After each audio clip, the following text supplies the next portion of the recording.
नमस्कार, तुमचं सर्वांचं अगदी मनापासून स्वागत आहे माझ्या चॅनलमध्ये. तर आज मी तुम्हाला गवारची शेंगाची एकदम वेगळ्या पद्धतीने कशी भाजी बनवायची ते दाखवणार आहे.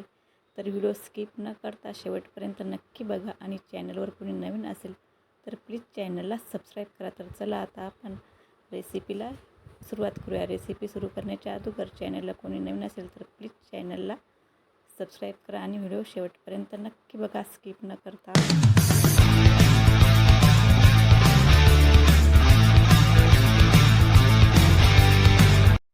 तर इथे गवारच्या शेंगा घेतलेल्या आहे मी आणि छान अशा निवडून घेतलेल्या आहेत. त्याचे बारीक बारीक तुकडे करून घेतलेले आहेत. आता आपल्याला काय करायचं आहे, ह्या शेंगामध्ये पाणी टाकायचं आहे आणि छान हाताने चोळून ह्या शेंगा धुवून घ्यायच्या आहेत.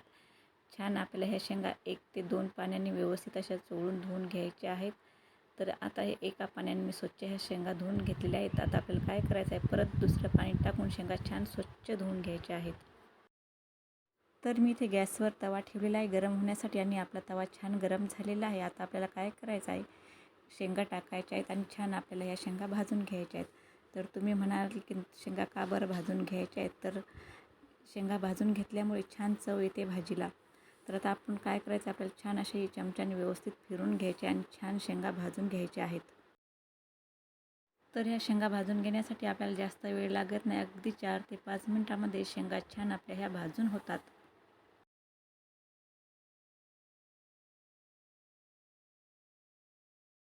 तर 4 ते 5 मिनिटामध्ये आपल्या शेंगा छान भाजून झालेल्या आहेत. बघू शकता तुम्ही, मस्त असे काळे काळे डाग पडलेले आहेत, थोडेसे ब्राऊन कलरचे. तर आता आपल्याला काय करायचं आहे, ह्या शेंगा एका प्लेटमध्ये काढून घ्यायच्या आहे आणि आपल्याला गॅस बंद करायचे आहेत.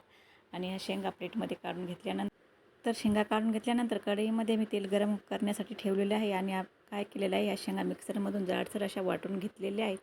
आता आपल्याला काय करायचं आहे, कढईमध्ये मोहरी टाकायची आहे. आपलं तेल छान असं गरम झालेलं आहे. तर इथे मी अर्धा छोटा चम्मच मोहरी टाकलेली आहे. त्यानंतर तेवढेच आपण जिरे टाकलेले अर्धा छोटा चम्मच. मोहरी जिरे छान आपली तडतडली आहे. आता यामध्ये आपल्याला एक कांदा टाकायचा आहे, बारीक छान असा चिरून घेतलेला आहे मी. त्यानंतर आपल्याला इथे कढीपत्त्याची पाने टाकायची आहेत, ते सुद्धा छान धुवून आणि बारीक अशी कट करून घेतलेली आहेत. त्यानंतर आपल्याला यामध्ये थोडासा हिंग टाकायचा आहे. अर्धा चमच यामध्ये आपल्याला अद्रक लसूण पेस्ट टाकायची आहे. छान अशी जाडसरच कुटून घेतलेली आहेत मी, जास्त बारीकसुद्धा नाही केलेली.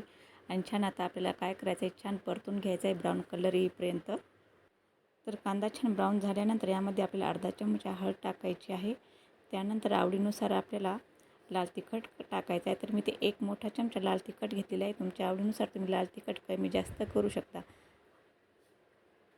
त्यानंतर यामध्ये आपल्याला धने पावडर टाकायची आहे. तर धने पावडरसुद्धा मी 1 मोठा चमचा घेतलेली आहे. त्यानंतर छोटा चमचा किचन किंग मसाला टाकलेला आहे. आता आपल्याला काय करायचं आहे, छान परतून घ्यायचं आहे. नंतर यामध्ये 1 टोमॅटो टाकायचा आहे. तर टोमॅटो मी छान असा स्वच्छ धुवून आणि बारीक कट करून घेतलेला आहे. तर टोमॅटोसुद्धा इथे मी छोटाच घेतलेला आहे. तर या पद्धतीने छान असा बारीक करून घेतलेला आहे. आता आपल्याला काय करायचं आहे, टोमॅटो आणि मसाले छान असे मिक्स करून घ्यायचे आहे. तर आपण हे 1 चमचा मीठ टाकून व्यवस्थित मिक्स करून घेऊया. चवीनुसार यामध्ये मी मीठ टाकलेलं आहे. आपल्याला नंतर मीठ टाकायचं नाही, कारण मिठामुळे लवकर आपला टोमॅटो मऊ होईल. तर टोमॅटो टाकल्यानंतर आपण हे छान मिक्स करून घेतलेलं आहे. आता आपल्याला काय करायचं आहे, यामध्ये थोडंसं पाणी टाकायचं आहे. अगदी थोडंसं पाणी टाकायचं आहे किंचित, म्हणजेच आपला मसाला जास्त खाली लागणार नाही आणि लवकर शिजेल. त्यामुळे थोडंसं अगदी पाणी टाकायचं आहे आपल्याला आणि व्यवस्थित हे मिक्स करून घ्यायचं आहे. तर 2 मिनिटासाठी आपल्याला झाकण ठेवायचं आहे. 2 मिनिटांनंतर आपण चेक करून बघूया. तर 2 मिनिट झालेले आहेत. आता आपण झाकण काढून चेक करूया. तर बघू शकता, खूप छान असं तेल सुटलेलं आहे आणि टोमॅटोसुद्धा मस्त आपला मऊ झालेला आहे. तर आपण छान हे व्यवस्थित मिक्स करून घेतल्यानंतर यामध्ये थोडीशी आपल्याला कसुरी मेथी टाकायचं आहे आणि छोटा अर्धा चमचा आपल्याला यामध्ये गरम मसाला टाकायचा आहे आणि छान एकदा हे परतून घ्यायचं आहे आपल्याला.